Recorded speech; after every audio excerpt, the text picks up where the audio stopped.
our first actual podcast with a real estate professional. Jim's been named one of the 21 most influential people in real estate. If I was going to define luxury today, I believe that our clients define it, and me too, is time. For me, the definition of luxury is time right now. Hey guys, welcome to Closing the Coast, presented by our friends over at Southern Tide. I'll be your host, Dillon Staples, and this podcast will dive into entrepreneurship, investment, real estate, and a whole host of other topics. We're really looking forward to having you with us, so sit back, relax, and let's get into the show. All right, guys, so welcome back to another episode of Closing the Coast. We are joined here by the Jim Walberg. We're super excited. It's our first actual podcast with a real estate professional, and it's suiting that we start with one of the best there is in the industry. Jim's been named one of the 21 most influential people in real estate by Inman News, which is huge, and obviously one of the top producing agents in the entire Bay Area. Works in a very interesting market in the East Bay and Danville, and does a lot of work there. So thanks for joining us, Jim. My pleasure. Thank you very much for having me. So I think it'd be interesting, being that you are the first practicing realtor, just to give us a little bit of background. Who are you? Who is the Bay Area team? How did you get started in real estate? Just give us a little bit of background on who is Jim Walberg. Well, real estate really was a second career. My first career was starting an employee benefit company in San Francisco, grew it into a large company, and Transamerica Corporation bought it in 1985. During that period of time of running that company, my investment method was building spec houses. So I was not a contractor, but I had a whole team that ended up, we built 16 spec houses. So my introduction to residential real estate was as somebody that was hiring a realtor.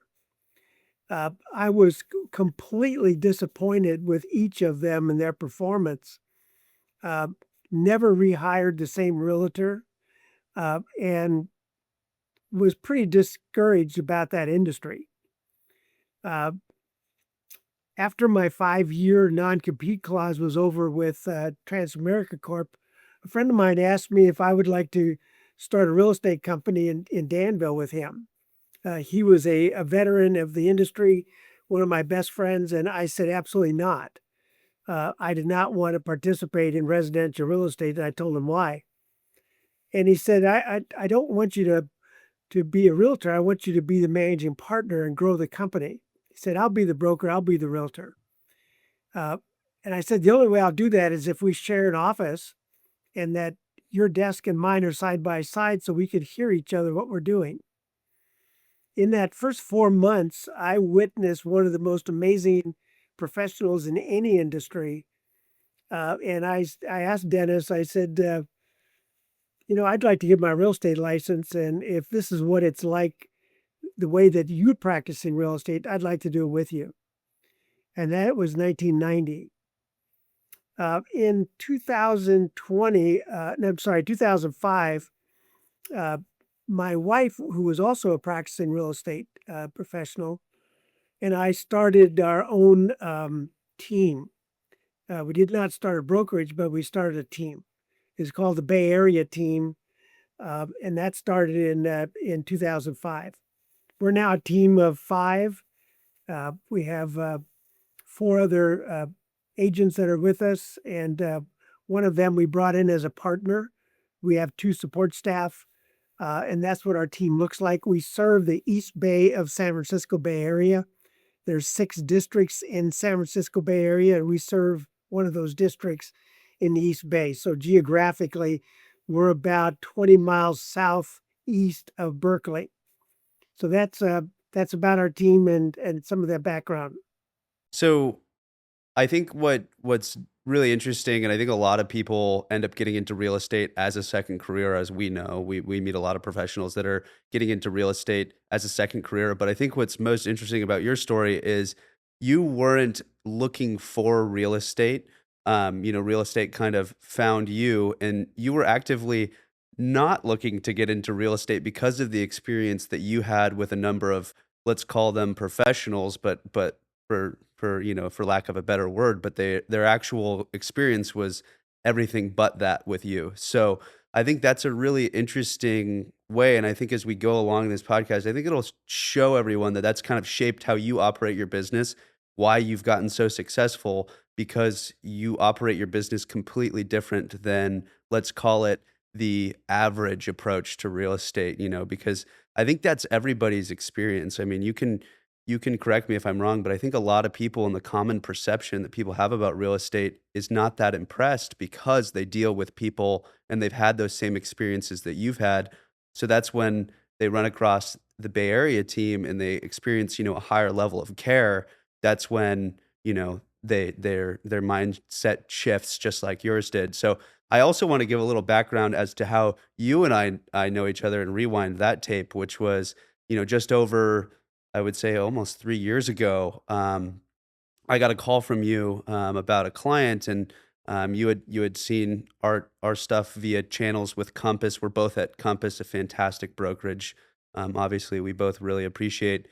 But you gave me a call, and and essentially, we're referring a client, and I think to that same point, the very different phone call that we had, because my team and I, we handle a number of referrals for people, and typically the referring agent gives you a call, says, "Here's the person, here's their stuff. I'm going to set you up with an email."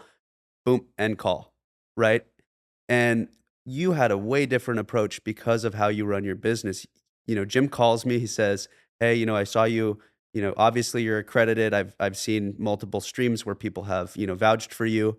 But then he did his own homework. He asked me important questions. He talked to me about the client, their needs, to make sure that we were actually a true good fit, because he wanted them to be handled with the same care that he handles them with, right? So I think that's an important and very valuable piece, and why the Bay Area team operates differently is that Jim doesn't just take on clients and service them, at an average level. He takes them on service at a very high level. And we'll talk a little bit more about luxury, what that word means, and how that integrates into your business. But I want to ask you a couple questions first. Bay Area real estate market right now. What does it look like? What's the landscape? How is that changing? How is that evolving? Obviously, we've got larger economic stuff going on, but how is the East Bay of San Francisco right now at current? Very interesting question. It has been a completely different experience since COVID. When COVID began, there was an interurban migration from Silicon Valley Peninsula to specifically Danville. It was specifically to Danville because of the blue ribbon schools. The buyers would not have to have their kids in private schools. Uh, it also was because our prices were half the price of the peninsula. It was twice the house, twice the lot size. Um, so it started during COVID. It was probably the largest demographic shift in Danville's history during those first 2.5 years. Uh, it has continued until today. So 85% or more of our buyers into the Danville market are from Silicon Valley Peninsula, San Francisco, for those same reasons. Uh, and it may be that the momentum that happened during COVID, there's so many of their friends that moved to Danville that they just said, well, we're going to go there too. So it's increased our price point, and it's increased the diversity in our community in ways that has never happened really since I've been in Danville since 1970. We're still in a seller's market. Right now, we have launched, I think, 17 different homes this year so far. All of those homes are in escrow. All of those homes went into escrow in 8 days or less. All but two of those homes had multiple offers and over asking. So when you talk about what's going on in real estate, it really has to do with your zip code. And I can let you know what's happening in the zip code in the East Bay, and it's a rocket ride right now. And uh, for instance, we have 9 in escrow right now that I don't even know what time it is or what day it is.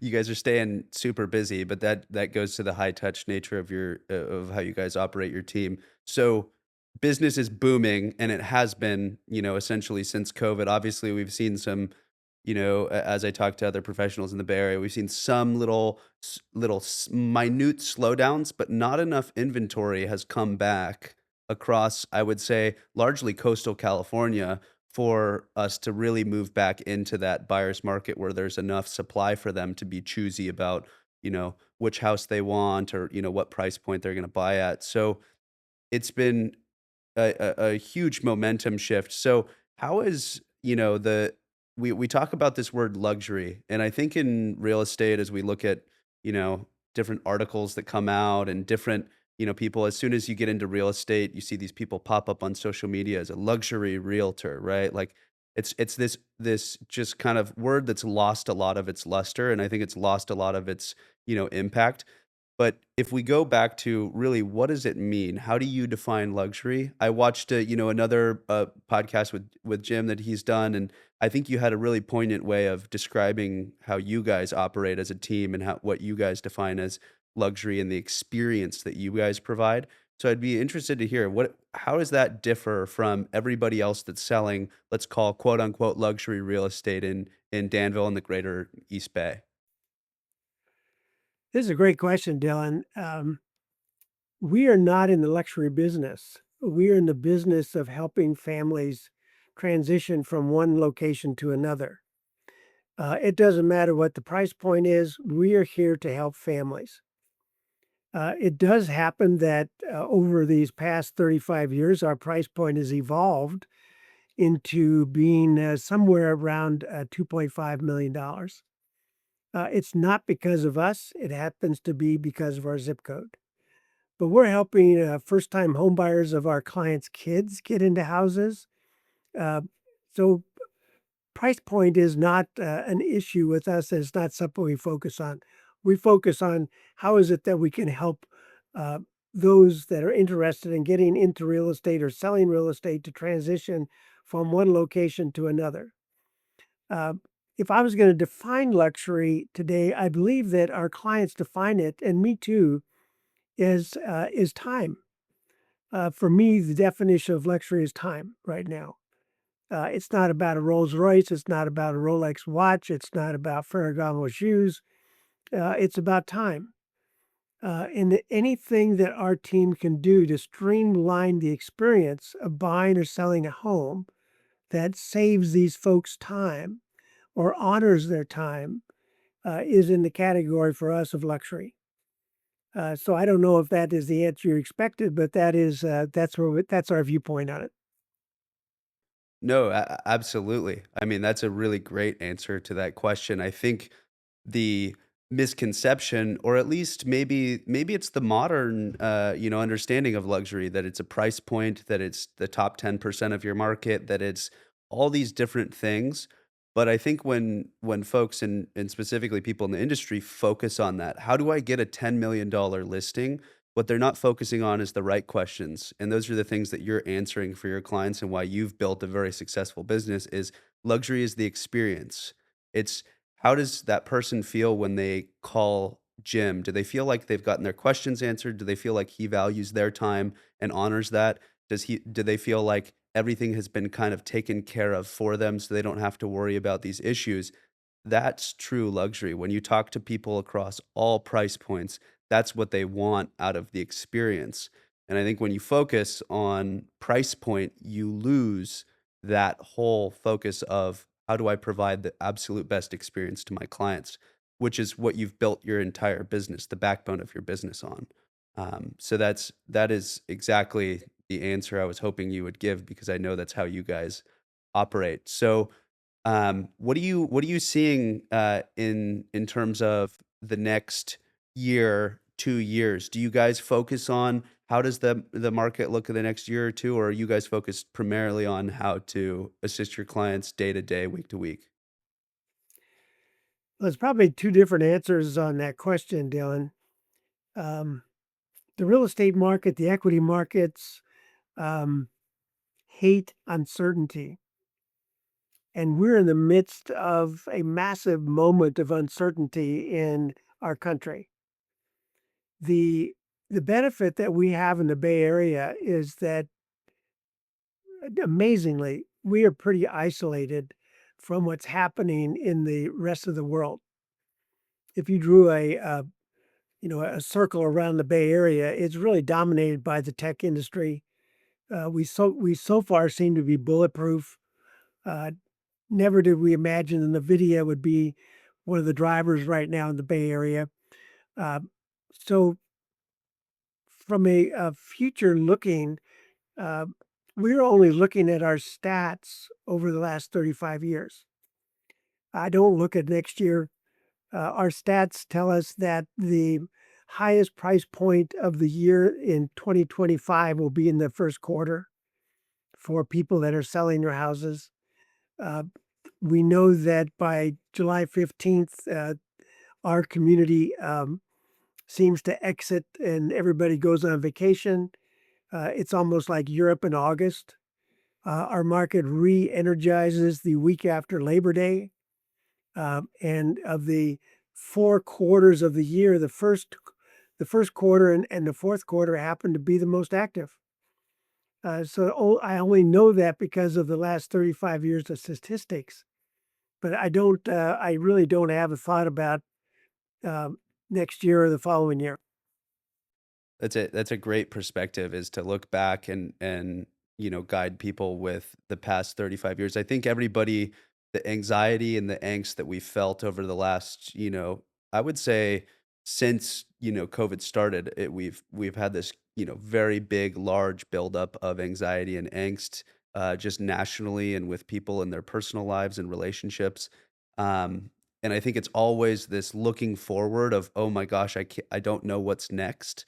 And I think that the perspective of looking back, seeing what's been, and guiding people on that is a really good format. Not trying to predict the future, not getting out your magic 8 ball to say that this is what's going to happen in Q3 of 2026, but just saying, hey, based on our experience, and we've got a lot of it at the Bay Area team. Jim's got a lot of experience. I've sold real estate for a long time.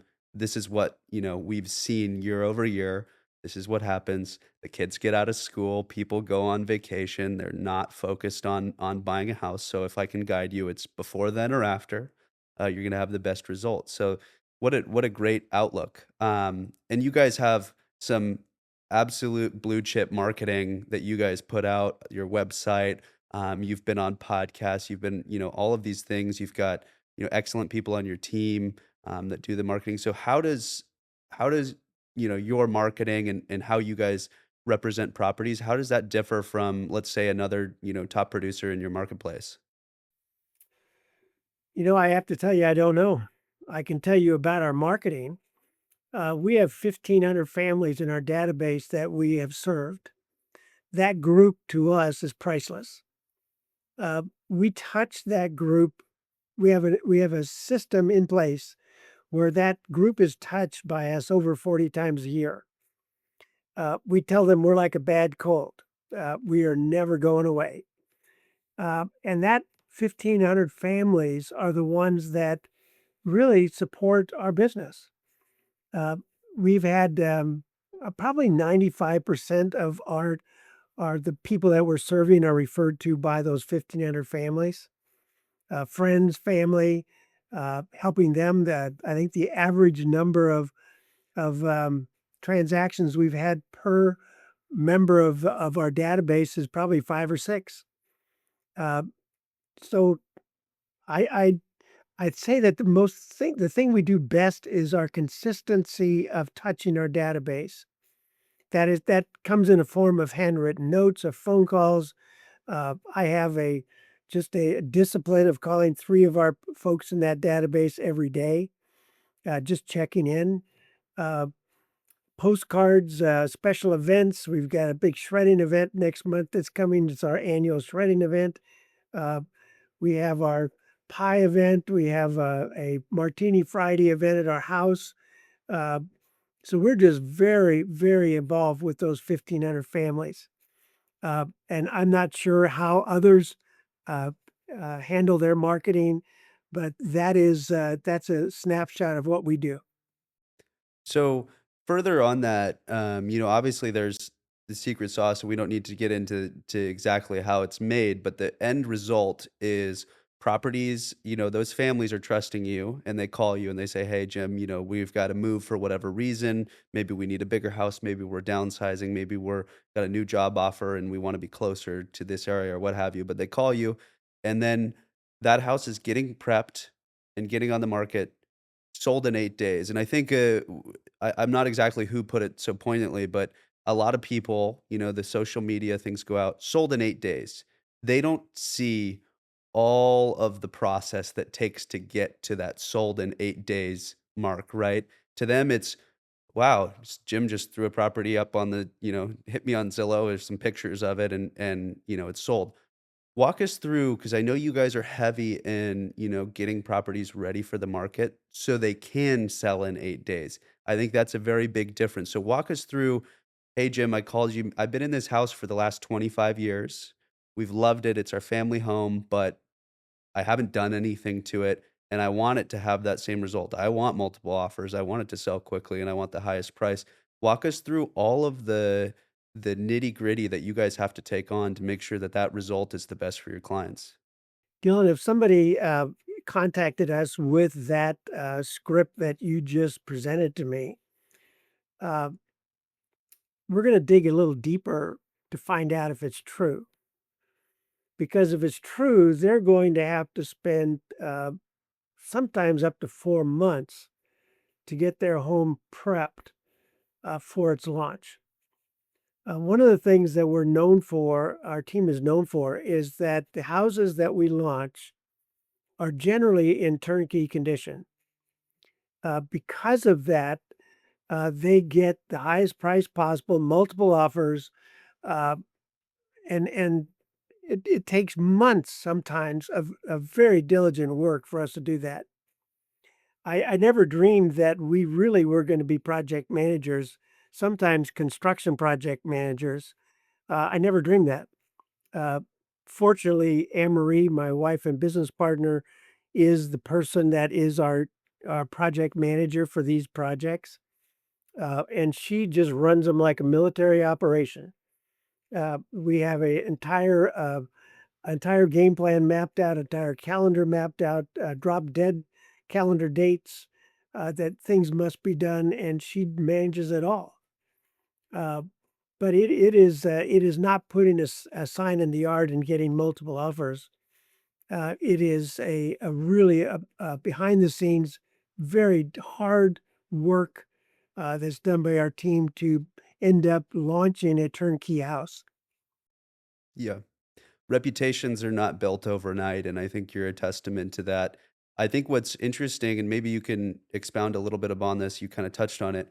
The team method has evolved in real estate. When I was growing up and my parents were doing real estate and everything, and I'm sure for the first part of your career and you looked around, primarily sole practitioners operating real estate businesses, and we've moved to this methodology of the team, and I think you just, hit the nail on the head for why that is important, right?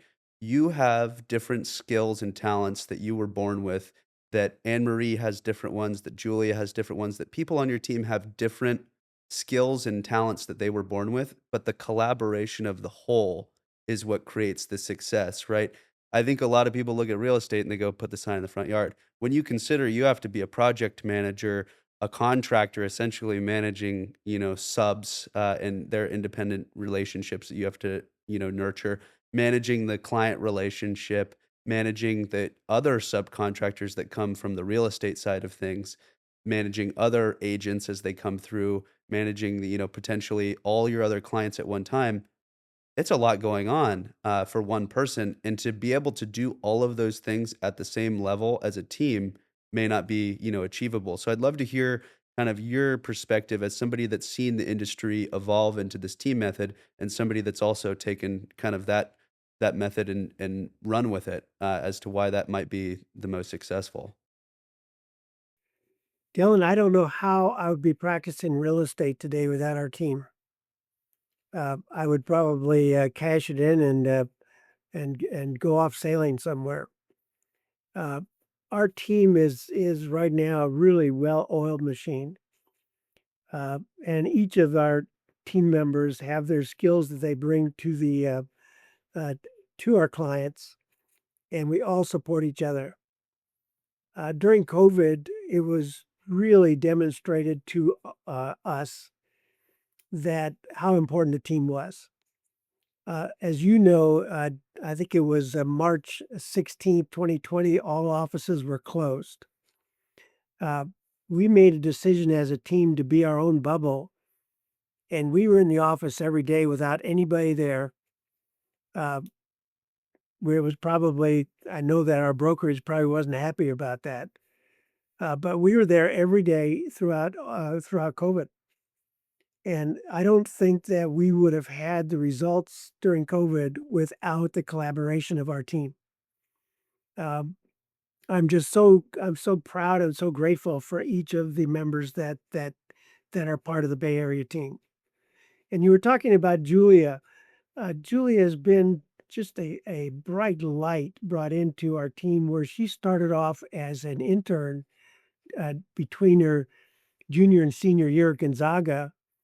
And she's ended up being absolutely indispensable. And her young mind, starting out with us at 21, and she's now 27, has really changed the whole fabric of our team. Uh, so it's also important to make sure that we get some new and fresh ideas in that are different than mine and different than Anne Marie's or Carlin's. But Julia has been really a bright light. Yeah, I think I'm in complete agreement with you. The team method is a way that everybody can balance each other. People can balance each other's, approaches to life, to approaches to real estate. Because at the end of the day, when we operate with our clients, these are lives, right? It's our life intertwined with theirs and trying to, improve theirs. And so I think when people have different perspectives, it only behooves the client, right? And it only makes their experience better that, hey, you have somebody that you can lean on that's going to be interacting with you for the project management. And we have somebody that's brings a unique perspective to social media that's, somebody that's maybe grown up around it and utilizing it and staying on top of how those trends and ideas change so that we can yield the best possible result for your sale, right? Because that's what they care about. Um, so run me through. So you've got Anne Marie, we've got Carla, we've got Julia, we have yourself, and there's a new team member or partner. Is that correct? Yeah, Tanya Teka. Tanya is another just a fabulous addition. We were not looking to expand our team. She is someone that I met the first week she came in from Seattle, moved down here. She has successful practice up there. And 2 years ago, she approached us of joining our team, and we were looking. Uh, and we had a lot of discussions and a lot of team discussions, and we decided to bring her in, and it's been just wonderful. So Tanya's been a fabulous addition. Yeah, I think I was. I can't remember the exact number of years, but I think I had actually called Julia after you guys had announced that and just said, "Hey, our team's kind of maneuvering, we're positioning. How has that been? How has the transition been? What are some things that, you guys have done to make sure that ensured that's smooth?" And she gave me some great insight on that. And I think that that's a super cool. I want to pivot a little bit in the same vein of collaboration that you guys operate with in your team. Tell me a little bit about, your involvement. Obviously, you're huge in the Realm community. You're very, very well known in the Compass community. So tell me about collaboration, not only on your obviously your team level and your hyper local level in Danville and the Greater East Bay, but tell me about how you collaborate with other professionals to kind of push forward your own business and theirs. Another great question, Dylan. Thank you. Um, I'm going to answer the question. I'm going to kind of wander around a bit, but I am going to answer the question. Uh, one of the things that we are very focused on is when our clients are moving out of this area, to make sure that they connect up with a similar experience that our team delivers in the world of real estate. Because of that, we need to know where they're moving and who are those professionals in those cities that we would uh, probably categorize as similar to our team experience. So we've worked really hard over these past years to find those key professionals because, and it may seem odd, but probably 95 or 99% of the people selling houses in Danville are actually leaving California. I think our average age of our seller is 62 years old. They're not rebuying in California because of the way our property tax system is set up, um, and they're moving out of state. Uh, this really happened in dramatic fashion during COVID, uh, and the our connection with Realm has been amazing because I think there's 600 members of Realm globally, and it's really easy to connect up with the Realm members that are in those feeder cities that our clients are going to. Because of those, and we treat those realtors, Dylan, as if they are our clients. They're in our database, they're on our newsletter, they receive our postcards. We just treat them as if they are part of our clients. So that way they're very aware of what's happening in our marketplace. Uh, I think in the last 5 years, we've probably averaged over $100,000 in referral fees from referral out.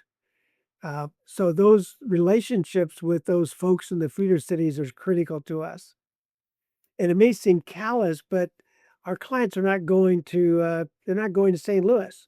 They're not going to Lexington, Kentucky. I mean, there's cities that they're not going to. So our entire focus is on the feeder cities and those professionals that we feel would provide a similar experience that our team would to a client. Right, and developing true relationships and that confidence that when you send that client, they're gonna get that same high touch experience as they do when they sell their property, with you guys locally and they move elsewhere. I think a lot of people tout, "Oh, I've got contacts, here, there, and everywhere," but do they know those people, right? Like, what do they know the first thing about those people? Probably not. They say, "Oh, I've got people in New York, Miami, everything." The difference, I think, and, if you look at, Jim and the Bay Area team on social media and you follow them, they're connecting with these people. They're going to events to be in person, to interact, to learn more, to socialize, to really understand who they're referring business to. They're going to the Compass retreats, they're going to the Realm retreats, and they're getting a very precise view. Like you said, you're not trying to build this kind of one size fits all approach. Your clients are methodical, and so are you, and you're looking for those exact professionals that meet your standard, not just to have everybody under your own umbrella. So um, you guys have obviously, we've said it a number of times so far, but you've built a very, very successful business in real estate. If Jim was starting all over again, what advice would you give yourself um, to starting in real estate? What are those things that you would do differently at the beginning to kind of bring you to where you are now, but maybe at a little bit faster pace? Another great question, Dylan. I'm asked this question probably every week by people thinking about coming into our industry. Uh, yeah, I would do it much different than I did in 1990. Uh, I would find a team and figure out a way to become indispensable for that team. Uh, and by indispensable, I mean whatever it is that you can do to add to the success of a team, figure out what you can contribute and do it really well. It may be that you're uh, at first putting out open house signs. I have no idea, but you need to associate with a team. I don't know how a solo practitioner could could get into our industry today and be successful. The statistics are pretty awful. In our board of realtors, there's 4,500 members, and 70 some percent of those members did not have one closed escrow in 2024. I mean, that's just it's really a not a good reflection of our industry. So to start as a solo practitioner, I don't know how financially one could survive. I'd find it really a great team and make yourself indispensable. That is the exact same thing that I say and the exact same experience I've had. And it's ironic that even the people, if you look at the trends in real estate now, you look at the top producing agents in every market, and although a lot of them have maintained their branding as so and so real estate, if they are a what we call a solo practitioner, they typically have a full team of people that still support them. There are very, very few people that are able to be successful and compete with teams that are true solo practitioners that don't have any sort of support that goes with it because this industry just requires you to be a marketing person, a project manager, like we talked about. But I think that's a great way to get started. And it's a great way to learn the business. I mean, I think a lot of people don't understand that taking the real estate courses for this state and taking the test is such a small percentage of what this job truly entails. And being able to learn from someone and kind of understand the business on a deeper level while providing a service that's indispensable, as you say, is actually I think the route to getting into the industry. So um, tell me a little bit more about kind of your business, what it looks like over the next few years, and the legacy that you kind of want to embark on, leaving with the Bay Area team and all of those things that transition into the future entails. Well, we had set up the Bay Area team name in 2005 with the idea of it not being a personality name.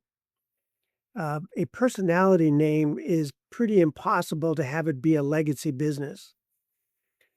So we very purposefully chose the Bay Area team as the name of our team, with the idea at some point it may be something that we would be able to sell.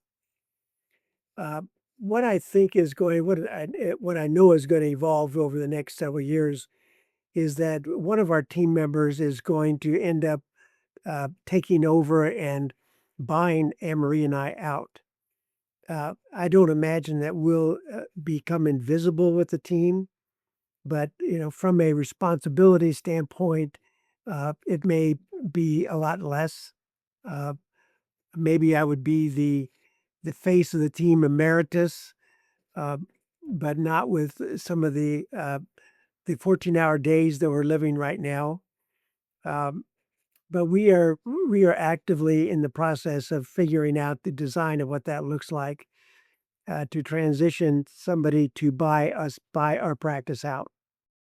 And that was done with the intention, which is absolutely wonderful foresight that you had at that time to build a recognizable brand that people in your market understand as that, experience we've talked about that is something that somebody can take over that doesn't have to incur a massive brand, creation to redevelop what you've already built, which is an experience for your clientele.